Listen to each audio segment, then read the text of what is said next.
lo que vamos a sembrar. Hay que aplicar fertilización en el momento de la siembra. ¿De acuerdo a qué? De acuerdo a lo que requiere la planta, el forraje que vamos a sembrar y de acuerdo al nivel de fertilidad que tiene el suelo. Hay que definir qué le falta.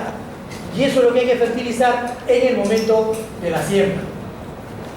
Y lo que decíamos, hay que sembrar pastos productivos, bien adaptados, que no sufran con el clima, que no sufran con un mal suelo, que no sufran por la falta de agua o por lo que fuere. Pastos bien adaptados. Y para sembrar, necesitamos semilla buena. Semilla sexual o botánica, la semilla, que tenga una buena germinación, que mínimo tenga 85 o 90% de germinación. ¿Qué significa eso? Que de cada 100 semillas que siembro, 85 o 90 deberían germinar. Siempre hay un pequeño porcentaje que no germina. Pero mientras menos germine, menos eficiencia tenemos en la siembra. Supongamos que sembramos en acá, nosotros preparamos el suelo, sembramos, y a la semana que comienzan a salir las plántulas, vemos que de cada 100 que hemos sembrado, aparecen 40 o 50. Quiere decir que el índice de germinación de esa semilla tenía 40 o 50%. Tenemos la mitad de la siembra que quisiéramos tener. Y hay que resembrar, como vamos a ver después. ¿Okay? El nivel de germinación de la semilla tiene que ser alto. Además tiene que ser una semilla pura, sin más. Quiere decir que no esté mezclada con impurezas. Quiere decir que es una semilla libre de otras semillas, libre de otras impurezas, libre de cualquier otra cosa. Tiene que ser semilla, si yo voy a sembrar antropón, tiene que ser semilla de antropón. Si está mezclado con semilla de braquiaria, no me sirve. Yo no quiero sembrar braquiaria, quiero sembrar antropón. ¿Está bien? Es una semilla que sea realmente pura. Ok. Y si hablamos de otro material vegetativo como los tallos, los estolones, los rizomas o lo que fuere que vamos a sembrar, tenemos que obtenerlo de plantaciones de otros sembríos, pero que sean de buen estado físico. Veamos que sea un buen material vegetativo, libre de plagas, de enfermedades, para no llevar a un suelo nuevo problemas anteriores. Ese es tener una buena semilla. Una vez más, si tenemos leguminosas, hay que inocularlas, infestarlas. ¿Con qué las infestamos? ¿Con qué bacteria infestamos a las leguminosas?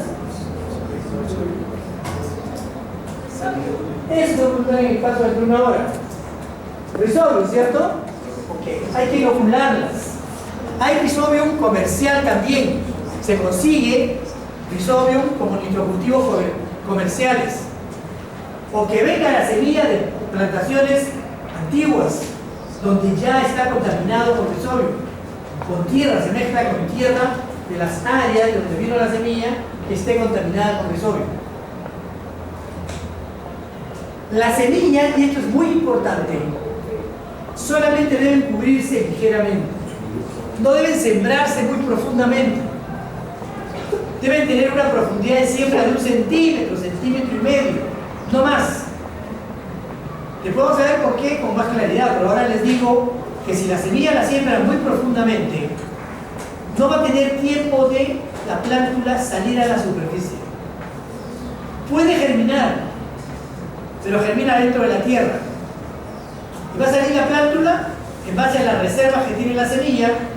Pero normalmente las semillas de los corrales son bien chiquitas, la cantidad de energía y proteína que tiene acumulada es muy poca. Y te va a permitir que la plántula salga y se va a acabar la energía. Y si la plántula no sale, se va a quedar bajo la tierra y se va a morir, pues. Nunca nos enteramos si germinó o no germinó. Puede hacer que haya un índice bueno de germinación y la plántula no sale sobre la superficie del suelo.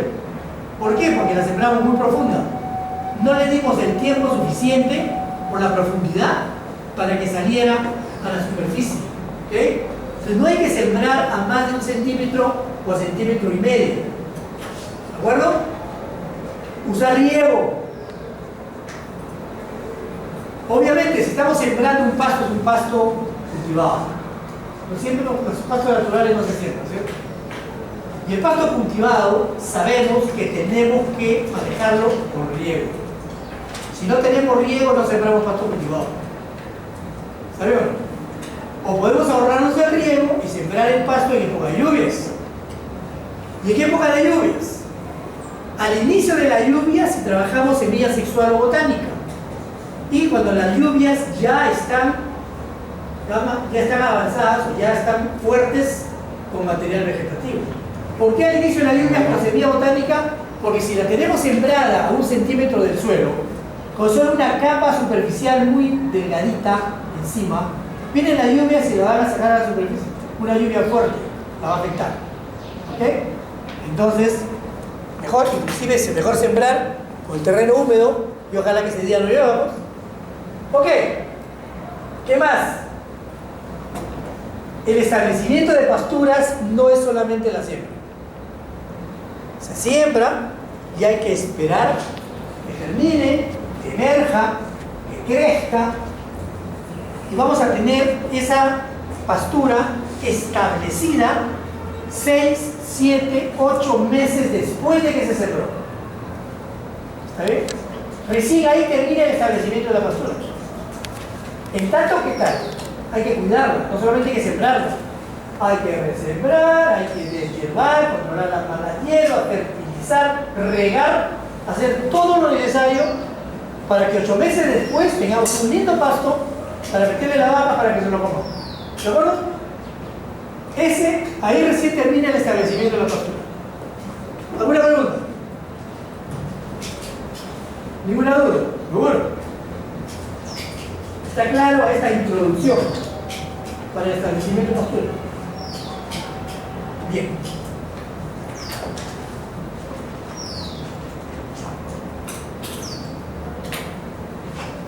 Entonces ahora vamos a entrar al establecimiento perecedero.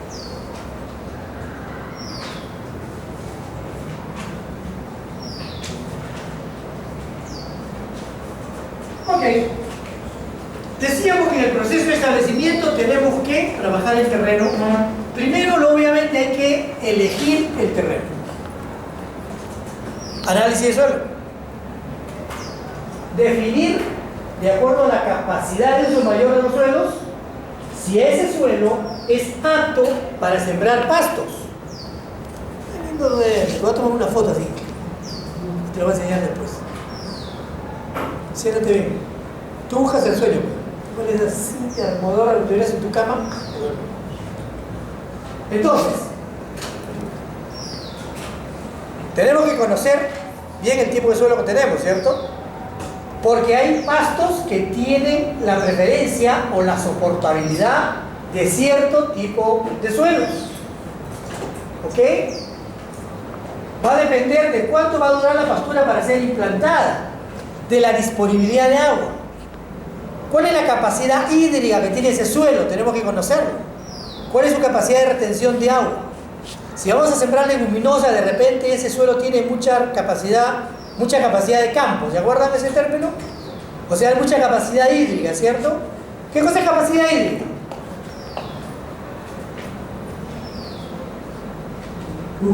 ¿Qué es capacidad hídrica?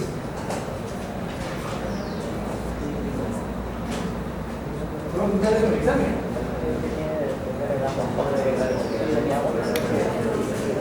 Tú esas cosas deberías saberlas, tenemos paso de idea de eso. ¿Qué capacidad hídrica?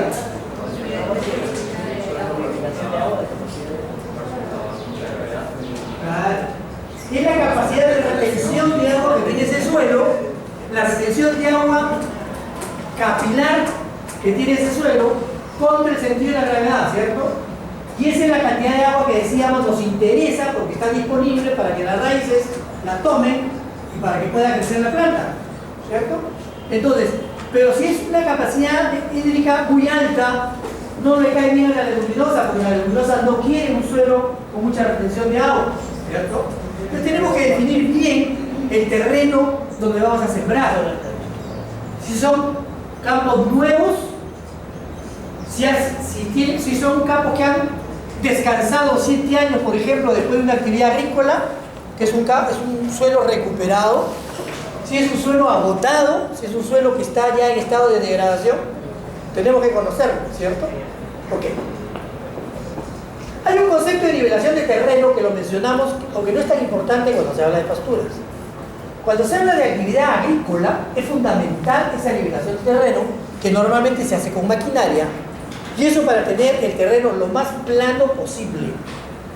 Porque la ventaja de tener un terreno bien nivelado es que la profundidad de la siembra es uniforme, la distribución de la humedad del suelo es uniforme, se maneja mejor el agua de riego, discurre mejor sobre la superficie del suelo, la germinación es más uniforme, se incrementa consecuentemente la producción de pasturas, porque el crecimiento es más uniforme en ese terreno nivelado.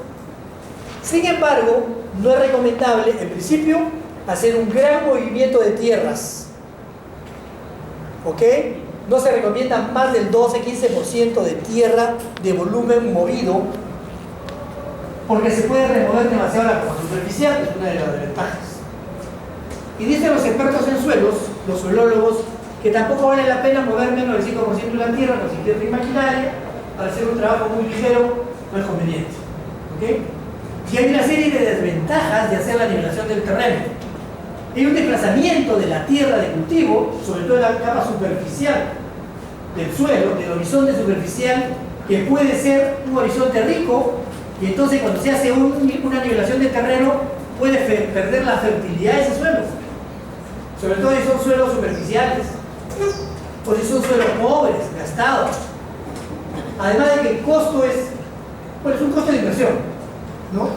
Pero el costo es elevado porque hay que trabajar con maquinaria. Y digo, es un costo de inversión porque es una inversión en activo fijo, porque establecer una pastura, ya lo he mencionado, es una inversión en activo fijo, ¿cierto? Si yo gasto 3.000, 3.500 soles en instalar un área de pastura, no voy a exigirle a esa pastura que se pague el primer año, ¿cierto? Se va a pagar en diferentes años de acuerdo a su vida útil. ¿Usted ha llevado un curso con Jorge Sarria de costo?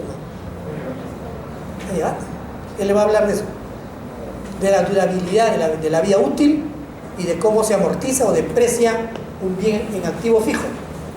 La instalación de una pastura es como si compraran una camioneta. Tiene una vida útil. Se deprecia, la pastura se deprecia. Si hay pérdida de suelo, pérdida de capacidad productiva, se deprecia también. Y se amortiza, el pago se paga en cuotas, no una sola vez. ¿Ok? Bien. ¿Qué más tenemos? Por ejemplo, ese es un suelo niveladito, bonito, trabajadito, como para sembrar. Hablamos de la fertilidad, ¿cierto? De la fertilidad del suelo y de la necesidad, decimos ahora entonces, lo mencioné, si conocemos el requerimiento del forraje, de nitrógeno, fósforo, potasio, y hablaremos más de esto cuando hablemos de fertilización, como una de las actividades agronómicas importantes en las pasturas. Sabemos cuánto nitrógeno, fósforo, potasio necesita la pastura y sabemos cuánto tiene el suelo. Por diferencia ya sabemos cuánto es lo que hay que suministrarle, pues, ¿no? Y eso se llama fertilización. ¿Ok? Y para predecir el grado de fertilidad del suelo hay diferentes métodos, no tan eficientes. Uno de ellos es mirar cuál es la sintomatología de deficiencia en las plantas, en los pastos. Eso es más fácil en la actividad agrícola, en los frutales, por ejemplo. En el café, por ejemplo. Los expertos en café miran las hojas de café y saben no solamente los macronutrientes, saben si le falta cobre, si le falta cobalto, si los campos trabajan en eso. Es un poco difícil ver en un pasto si le falta algún nutriente. Claro, que si ves un pasto medio seco, medio amarillo, medio viejo, medio horrendo, ya sabemos que le falta algo, ¿no? Pero ¿qué le falta? Nitrógeno, potasio, no. Pero es un método. El otro método es hacer análisis de tejidos de las plantas que tienen en ese suelo, laboratorio. ¿Sí? Porque en la relación suelo-planta animal, el suelo le va a dar a la planta y la planta va a tener lo que el suelo le ofrece. Si el suelo es pobre en fósforo, la planta va a ser pobre en fósforo. ¿Sí? Y si hacemos un análisis de laboratorio, vamos a determinar deficiencias en las plantas. Espera tu pata, dile que vamos a tomar el paso. ¿Por qué estás atrás de hipócrita? ¿No quieres tú? Está durmiendo, ¿sí? Soy hipócrita, vos ¿por qué? Pero el más utilizado son los métodos químicos en análisis de suelo de laboratorio. Deben hacerse análisis de suelo. Placa, has venido de expediente de pata afuera, no acá. Cierra tu celular. ¿Ok? Análisis de laboratorio. Eso nos va a decir realmente cuál es el nivel de fertilidad del suelo. Ningún problema para hacer análisis de suelo. En el país hay 18 estaciones experimentales y cada estación experimental del INIA, del Instituto Nacional de Innovación Agraria, tiene laboratorio de suelo. En cualquier sitio pueden hacer laboratorio de suelo. Aparte el de La Molina, el de San Marcos. Aquí no hay, ¿no? Pero hay agronomía. Ok. Y esos suelos hay que interpretarlos. Su análisis de suelos hay que interpretarlos. En otras palabras, hay que definir cuál es la acidez de ese suelo. Si hablamos de encalamiento, antes de encalar, tenemos que saber cuál es la acidez que tiene ese suelo. Por debajo del pH 7, decíamos, son ácidos. Alto nivel de hidrógenos intercambiables. Por encima del 7 son suelos alcalinos, con presencia de carbón, de calcio, magnesio, iones intercambiables. ¿Ok? Hay que definir entonces en el análisis del suelo cuál es la acidez. Y ahí sí vamos a la preparación. ¿Qué significa preparar el suelo? Son una serie de labores agrícolas que van a romper el suelo. El arado, los arados, van a romper el suelo, sobre todo si es un suelo que está pisoteado, es un suelo que está con la estructura modificada. Si es un suelo que no tiene ya espacios de aire entre sus partículas, que está compactado, normalmente un suelo antiguo ya utilizado está compactado. Entonces hay que meter maquinaria para roturar ese suelo, para preparar ese suelo, y eso no se consigue con una sola operación. Vamos a ver después de que hay una labranza primaria, una labranza secundaria. La idea es que el suelo hay que romperlo, triturarlo, no solamente en terrones grandes, sino en terrones pequeños, para tener un suelo mullido, suelto, bien granulado. Ese es el estadio adecuado de un suelo bien preparado. Y eso, como vamos a ver también después, se hace con un suelo que no tenga más de 20% de humedad. Cuando el suelo está muy húmedo y se mete la maquinaria, sobre todo si es un suelo arcilloso, si ustedes recuerdan de la clase anterior, la arcilla tiene mucha cohesividad, es muy cohesiva, tiene mucha pegajosidad, ¿cierto? Entonces, si el suelo está húmedo, 30-40% de humedad, esa arcilla se pega a los discos del tractor y es más difícil trabajar un suelo que esté húmedo, que es muy mojado. Por eso hay que hacerlo con un suelo que esté casi seco, solamente con un máximo de 20% de humedad. ¿Y para qué se hace la preparación del suelo? Arriba se decía, para rehacer su estructura. La primera razón por la cual se prepara el suelo es para modificar esa estructura. Decíamos, el suelo compacto está poco aireado, no hay intercambio de gas entre las partículas. ¿Y eso qué significa? De que no hay posibilidades de retención de agua. En un suelo apisonado, el agua muchas veces discurre por la superficie, ni siquiera penetra. Entonces, esa estructura hay que regenerarla. La lluvia, las pisadas del hombre, de la maquinaria, de los animales, han producido un pasto que está compactado. Y entonces, la estructura queremos que sea mullida, grumosa, suelta, que sea un suelo suelto, ¿ok? Para poder sembrar. Si ponemos la semilla en un suelo compactado, la semilla se queda en la superficie, ¿cierto? Mullido, entra, se le pone una capa encima y se hace la siembra. Por otro lado, eso ayuda a airear el suelo. Modificar la estructura y el suelo bien roturado va a permitir que haya bastante aire entre las partículas del suelo. Además, un suelo mullido, suelto, va a permitir la penetración de las raíces, sobre todo en las raicillas chiquitas, tierra débil que aparece cuando recién eclosiona la semilla en el momento de la germinación. Esa raicilla pequeñita, si se encuentra en un suelo compactado, muy difícil que ella lo roture y que pueda penetrar. Necesita un suelo mullido, suelto. Para eso se hace la preparación del suelo, para favorecer la infiltración del agua. Si regamos o llueve en un suelo horizontal, bien plano, que esté muy compactado, el agua no va no va a percolar, no va a entrar al suelo. Eso no sería lo mismo que la primera característica. No sería lo mismo que la primera característica. ¿Cuál es la primera característica? Que sería mover el suelo para que pueda pasar el agua, que quede plano y pueda pasar el suelo. Lo que estamos viendo acá es diferentes razones por las cuales preparamos ese suelo. ¿Está bien? No sé igual que la primera. Lo preparamos para, están relacionadas, para cambiar la estructura. Si la estructura está cambiada, permite una mejor aireación, permite una mejor infiltración de agua, permite una mejor utilización de agua. ¿Está bien? Están relacionados. ¿Ok? Ok.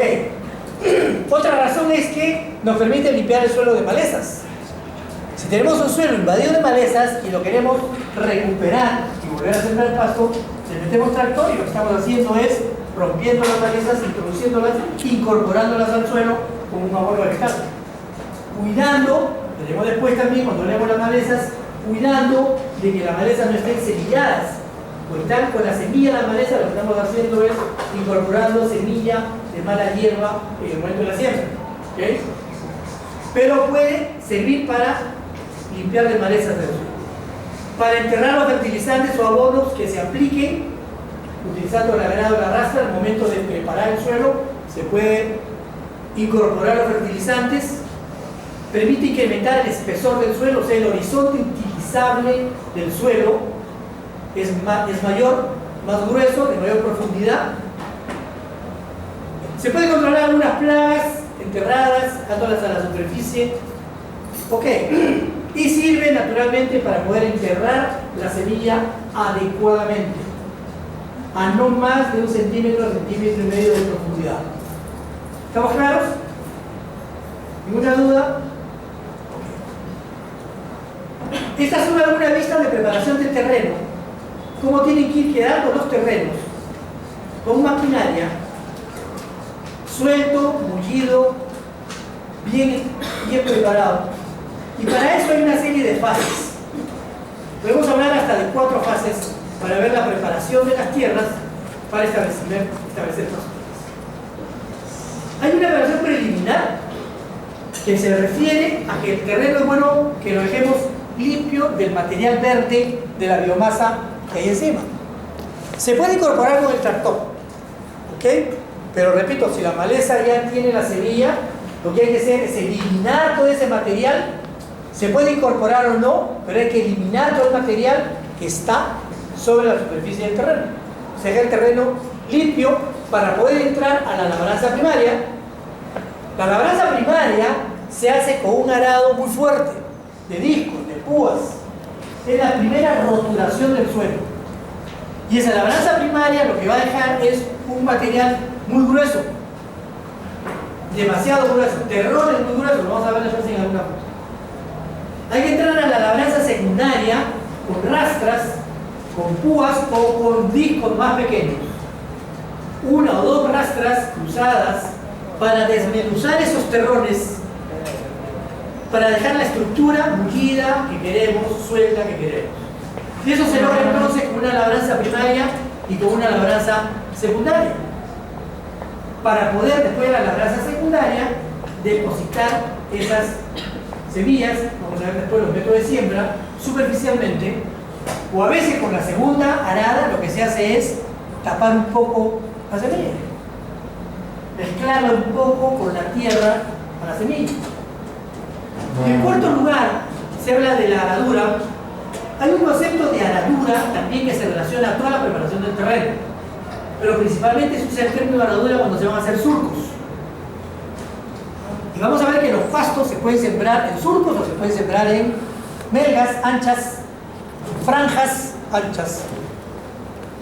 Y entonces, cuando se hacen surcos, se habla de la aradura, que los surcos hay que alinearlos. Si estamos en pendiente, nunca hay que hacerlo en el sentido de la pendiente, sino en el sentido transversal a la pendiente, o siguiendo las curvas de nivel de la pendiente para hacer surcos, que pueden estar separados 50 centímetros, 1 metro, uno de otro, depende del tipo de pasto que vamos a sembrar. Esa preparación de terreno se hace con arados gruesos. Esos son los terrones que quedan originalmente en la labranza primaria. Miren, ese tipo de discos gruesos, fuertes, le están rompiendo un suelo que está bien apisonado, bien compacto, y están dejando grandes terrones. Ahí está incorporando todo el material verde. Este es un toro bucal de Ucayali, con discos muy fuertes o púas muy fuertes que están roturando el suelo. Miren cómo roturan, cómo las púas entran al suelo, cómo lo roturan y quedan los fragmentos de suelo bastante gruesos, bastante grandes, así como estos. Así como estos. Así como estos. Estos son los discos grandes que entran a roturar principalmente.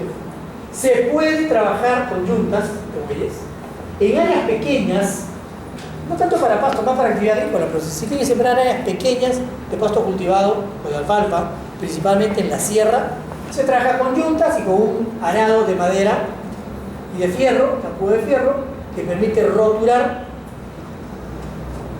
Esta foto es en Centroamérica, en Honduras. Miren ustedes, pobres bueyes, más flacos que yo. Ok, o se puede trabajar con una mula mecánica, también se puede hacer el arado, pero repito, en áreas pequeñas. Y después viene el sistema de la rastra, que son discos más pequeños, que nos permiten rastrillar el suelo, roturar esos fragmentos grandes, esos terrones grandes, pasa la rastra y los va rompiendo, los va desmenuzando para tener con esos discos más pequeños un suelo de esas características, mucho más suelto. Miren ustedes las rastrillas y tienen el terreno mucho más suelto, más mullido, lo que se puede hacer también con un equipo manual en áreas pequeñas. Ese es el tipo de suelo que queremos tener, suelto, mullido, con la estructura bien modificada. ¿Qué son los surcos? Normalmente esos surcos se utilizan para pastos de corte. Aichala, Pennisetum purpureum, pasto elefante, principalmente, sorgo, principalmente. ¿Ok? Bien. ¿Alguna pregunta hasta acá? ¿Está clara? ¿Están siendo un poco agrónomos? Estamos hablando de suelo, ¿no? Características del suelo, propiedades del suelo, puro suelo. Si sembramos nosotros la técnica para sembrar la semilla, hay diferentes maneras de poner la semilla en el suelo. Y depende si la semilla es sexual o si la semilla es vegetativa. Por ejemplo, puede sembrarse la semilla al voleo. ¿Qué significa el voleo? Vamos a ver unas fotos también. Que viene a gente caminando y agarra un puñado y lo volea. Lo volea y va distribuyéndolo en el terreno abierto. Normalmente no se siembra el voleo en surcos. Se siembra el voleo en franjas o en campo abierto, ¿cierto?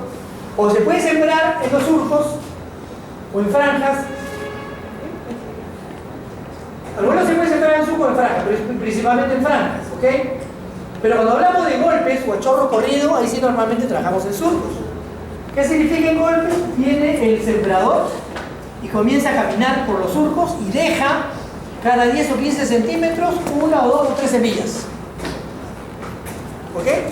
Un golpe de semillas son 2 o 3 semillas que se depositan cada 10, 15, 20 centímetros. Oh, sí. ¿Qué diferencia los surcos de las franjas? Ahorita vamos a hacer una foto, ¿ya? El surco es... Diferencia entre surcos es 50 centímetros, 80 centímetros, 1 metro, ¿cierto? El surco. La franja puede tener 8, 10, 20 metros, 15 metros. ¿De acuerdo? Vamos a hacer una foto ahora. ¿Has visto la foto de los surcos, cierto? Sí. Estos son los surcos. Ok. Y entonces decíamos, puede ser en golpes o puede ser a chorro corrido. ¿Qué significa chorro corrido? Se agarra la semilla y se camina por el surco normalmente y se deja la semilla. Quiere decir que la semilla va a quedarse cada centímetro, cada 2 centímetros, cada 3 centímetros, mucho más pegado. Eso va a depender de la cantidad de semilla que se tenga, del tipo de pasto que se tenga, del tamaño de la semilla que se tenga. Okay. Normalmente cuando se siembra, hay una fuerte asociación de siembra con fertilización en el momento de la siembra. Nitrógeno, fósforo, potasio. Eso significa NPK. Cuando hablemos de fertilización, vamos a ver que el nitrógeno es un fertilizante muy volátil, se volatiliza muy rápidamente. ¿Ok? Eso significa que el nitrógeno hay que aplicarlo siempre durante el año, 2, 3 o 4 veces al año, para que sea bien utilizado. Porque si al inicio, el fósforo y el potasio sí se puede sembrar al inicio y queda con un efecto residual durante todo el año. O en este caso, durante los 8 meses que dure el establecimiento de la pastura. No hay que resembrar, fósforo, potasio